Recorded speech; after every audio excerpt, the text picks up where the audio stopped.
Hello दोस्तों, आज हम गुरु और शिष्य की कहानी सुनाएंगे।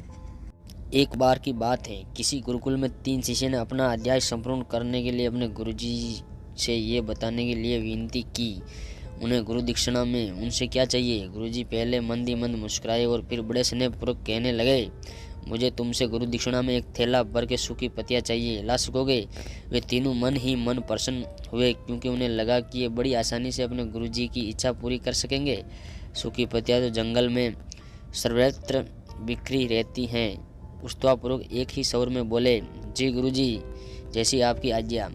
अब ये तीनों शिष्य चलते चलते एक समीपस्थ जंगल में पहुंच चुके थे, लेकिन उन्हें यह देखकर वहां तो सूखी पत्तियां केवल एक मुट्ठी भरी थी। उनका आश्चर्य का ठिकाना ना रहा। वे सोच में पड़ गए, आखिर जंगल में कौन सूखी पत्तियां उठाकर ले गया होगा।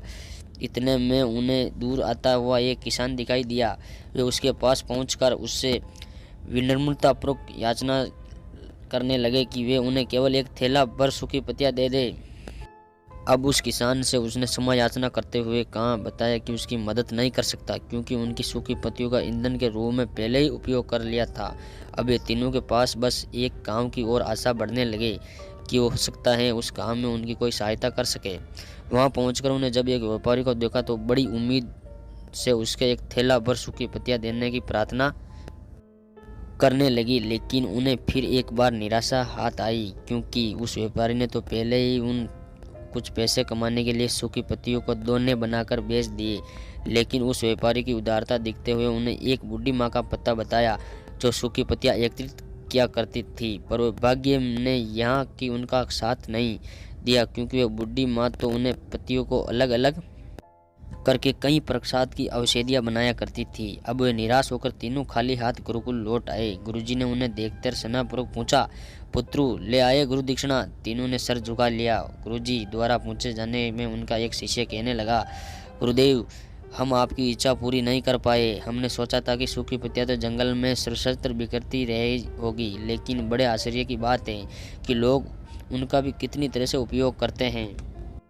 गुरुजी फिर पहले ही तरह मुस्कुराते हुए प्रेम पूर्वक बोले, निराश क्यों होते हो? प्रसन्न तो हो जाए। और यही ज्ञान सूखी पत्तियों का व्यर्थ नहीं, बल्कि उनके अनेक उपाय हुए करते हैं। मुझे गुरु दक्षिणा के रूप में दे दो।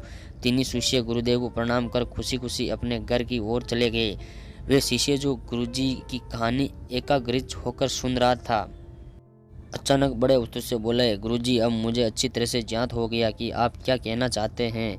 आपका संकेत वास्तव में इसी ओर है कि जब सर्वत्र सुलभम सुखी संपत्तियों निरर्थक या बेकार नहीं होती, तो उन्हें फिर हम कैसे किसी वस्तु या व्यक्ति छोटे और महत्वहीन मानकर उसका तिरस्कार कर सकते हैं।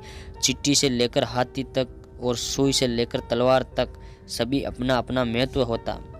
गुरुजी ने तुरंत ही बोले, हाँ पुत्र, मेरे कहने का यही तात्पर्य है कि जब हम किसी से मिले तो उसे यथा योग्य मान देने का परस्पर प्रयास करने, ताकि आपसे सद्भावना, सहानुभूति एवं सहिष्णुता का विस्तार होता रहे। हमारे जीवन में संघर्ष की बजाय उत्सव बन सके। दूसरे, यदि जीवन में एक खेल ही माना जाए तो बेहतरीन होगा कि हम निष्ठापूर्वक स्वस्थ एवं शांत प्रतियोगिता में ही भाग ले और अपने निंदापूर्ण निर्णय का ऊंचा शिखर पर ले जाने का अथक प्रयास कर।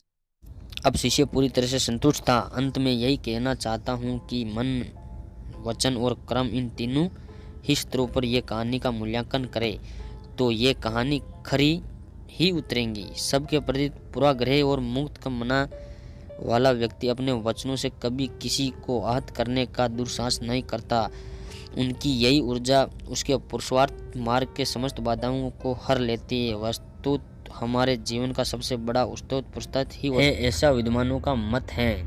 कहानी कैसे लगी? अच्छी लगी तो लाइक और शेयर जरूर करें।